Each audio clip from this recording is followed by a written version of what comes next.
going on. So, my first, usage of the word narc was to do with drugs and snitches that be working deep cover. But the actual origins of the word come from the word narcissus, which was a name of a Greek character who was out there chasing nymphs, which, where the word nymphomaniac comes from. It's funny that they use all these Greek words, and Greeks were just some sex maniacs. They were actually a lot similar to our culture right now. But anyway, this guy looks and sees his own reflection and falls in love with it, and then he just sits there and turns into a tree.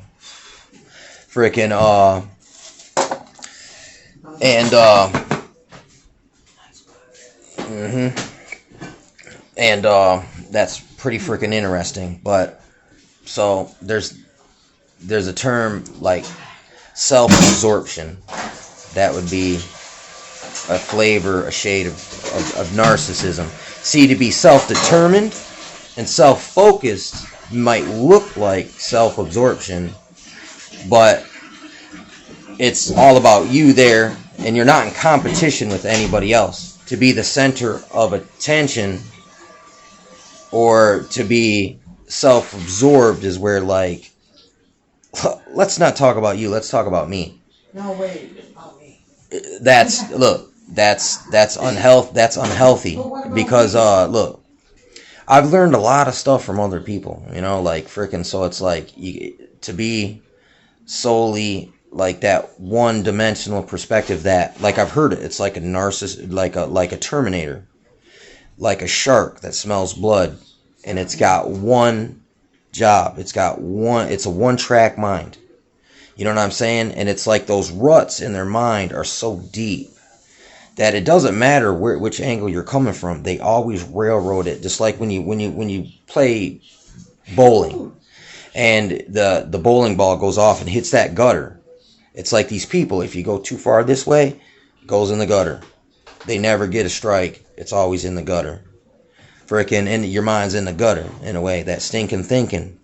And it's like sometimes you'll see like a person and it's like when they come at you with an argument, you can tell that it's almost like they rehearsed that shit. You know that they were inside of their head for hours arguing. Well, they're using you like a sock puppet, a meat puppet, and they're and it's like, so by the time you come in, you're all unaware and they ambush you, and it's like, who does that? You know what I'm saying? But look, some people just look, an unhealthy coping mechanism, and sometimes, your imagination gets the best of you. And then if you put enough energy into that shit, it actually becomes a real thing. You know what I'm saying? You brought that stuff to life. Yeah, there you go. There you go. Narcissism, self-fulfilling prophecy. The thing about it is your own personal beliefs, one-track mind, inability to take in others' input, not caring about others' input, that self-absorption. A self-determined person will listen to the other experts' open discoveries, and they will apply it to what they're going for. Like in research, I heard this one dude say, research isn't you just figuring it out on your own. You're looking at what other people already searched out, and then you search it again for yourself. So, I mean, look, there's a fine line, and it's like this, like egomaniacs, they're high-driven, you know what I'm saying? So, a self-focused, self-determined person might be successful, but yeah, it's more healthy. And it's like, look, they're having good relationships with other people. They're symbiosis, instead of narcissists just stand on everybody's necks to make themselves at the top of the frickin' hill. And that's very manipulative and abusive. And Truly, that's like they can be master manipulators, and it's like right, and it's like, look, they groom you and they pick your fucking brain, and they're taking in yeah, it's everything. They act like they care about you, but they're just gathering a dossier up on you like the CIA or the cops when they're trying to interrogate you and ask you questions. It's like that is, I mean, look, they got a green light to be narcs for the job. And hey, man, it's like some of that's got to rub off on you. You got to take that to home with you at night. You know what I'm saying? It's like I'm a construction worker, so everywhere I go, I'm a construction worker, freaking, and a handyman. And I mean, hey, it's like I don't have to say it. It just, you can see it because I'm just doing it. It's a doing and a being, not a talking about it. You know what I'm saying? Like, look, people who talk about, who got too much talk and not enough walk, that's a person already playing too much in their imagination and into fantasy land. And you can tell the difference. I mean, or it's like if it's convenient to wazzle and dazzle you, or if somehow it's gaining them some kind of validation, people will use that stuff, like in conversation, like they'll overshare in an attempt to groom you to start oversharing too.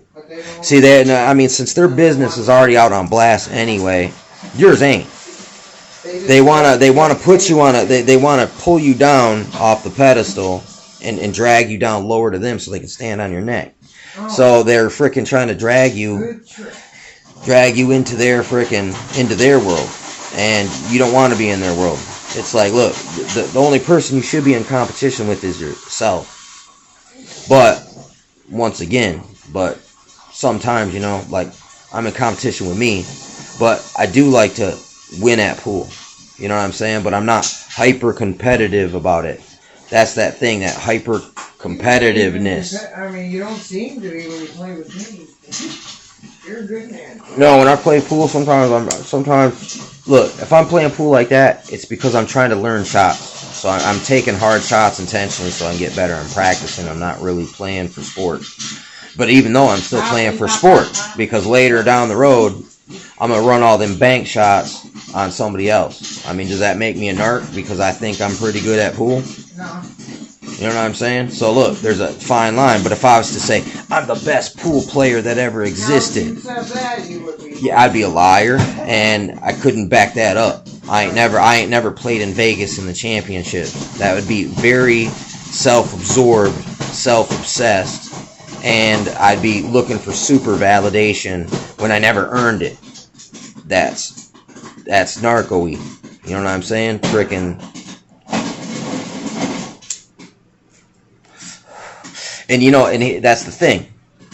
It's like the word homosexual, right? I mean, narcissist. There's nymphs all around. I'd imagine they were hot. Why was this guy looking at himself? You know what I'm saying? When he's looking at a man. You know what I'm saying? And that's kind of weird. You can see how this overlaps with other things. He already was a man. Yeah, but he was loving himself. He already was a man. And he wanted to be himself. Was he? I don't know, but it doesn't matter. That's not what I'm trying to show. Same thing. That's and even the mirroring. Because narcissists also, look, they're not self-determined, self-driven, self-focused. Really, all they're trying to do, they mimic everybody else they run into. Everyone that they see as powerful or important or someone who gets a lot of validation, not knowing that these people are using the narc mask, they're switching the narc mask, and they're looking at this person's public persona. But they're not at home with them where they see that they fucking, when the mask comes off and they're straight up sadist and a beast and a freaking maniac and a freaking, and a lot of times drug fueled, like secretly. A lot of people dabble in this stuff and just keep it to themselves. That's another reason why it's like they project, like the projections come in whenever you're dealing with real narcs.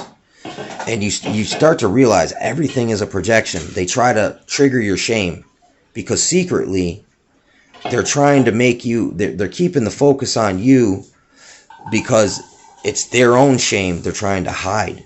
They're trying to put the spotlight on you, or like, look, they're putting the spotlight on you and they're pointing to the shadow on the wall, but they're never really pointing at the problem or the thing. It doesn't even matter. It's just, it's a way to siphon, because like, look, if they can't get validation, then sometimes that drama, that chaos, that conflict, they feel alive. They get a hit. Like, they use people like to regulate emotions. Like my ex used to say, oh, they were trying to get their emotional skeet, like a release, a climax. And it's true. It is true. It is almost like, look, it's because look, rape sex isn't about the sex. It's about the illusion of power that person is dominating the other person's will. So look, on a different level, they're having their fucking way with you without you knowing about it. They're duping you. They're leading you along. They're breadcrumbing you, and they're controlling you. He that makes you angry controls you. If you're playing along, that is supply. So if you're not playing along with their program, like backing them up, validating them, little dogging them, being like, do you remember that cartoon where there was the big dog Spike and there was the little dog, and the little dog was always jumping around, hey, what are we gonna do, Spike? What are we gonna do? And then every time Spike goes in there to fight the cat, Sylvester, there's a real panther in there and he freaking cuts him. And then the little dog comes in there and it's Sylvester, and he's looking at Spike like, man, Spike, how come you can't beat up Sylvester? And then the little dog beats up Sylvester. But that's the bait and switch. And they really do this type of stuff, man. I mean, it's Looney Tunes. It feels like, look, like you went to Toontown and Roger Rabbit once with these people really got you in the right narcissistic safe haven, and they really get to work on your psyche. And if you've been groomed and trained for a long time, and you got these ruts where all they got to do, it's like right when they see you they see you go to bowl. As you're walking right up to the line, they go, hey! And they make some noise, or they clap or stomp their foot right before you go to throw, and it throws your shot off. And then look, if that ain't working, while you're sleeping, they go grease up the holes in the frickin' ball so that you'll drop it. And then they'll invite everybody to the place to, hey, let's all go play bowling today. And they know they done set you up to look embarrassed or humiliated frickin' in front of the audience. They also love to use the audience. I mean, and also gang stalking, this terminology, gang stalking. Like bullies do this too, where they seed and groom you in the background for weeks, for months. They do the abuse cycle, where the first cycle is idealization. The next cycle is crazy making. Then you got this explosive cycle. Then you got reconciliation.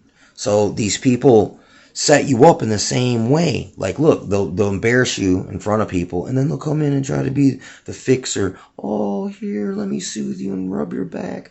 Oh, I'll never treat you like... Not knowing they set it all up. And that's another way they get self-validation. And that's the thing. To get true validation, you got to get it from the group. But you can get self-validation, but you validate everything you do for yourself. That's narking out. So there's got to be a healthy level of this stuff, dude. And dude, if you're a healthy person, you don't need everybody else's validation. Why do you seek so much freaking validation? Why can't you be self-focused and self-motivated and not selfish? You know what I'm saying? That's the thing. There's always an ulterior selfish motive with the narc. If there's a good motive, but look, you got to put in a lot of work by yourself to get it. That's different. So I mean, look, and lately I've been hearing everybody say that. Wait, you were in a toxic relationship. Well, how was it toxic? Is that just because the person wasn't agreeing with you? Are you a narc just trying to false flag your lover and saying they were toxic to cover it up.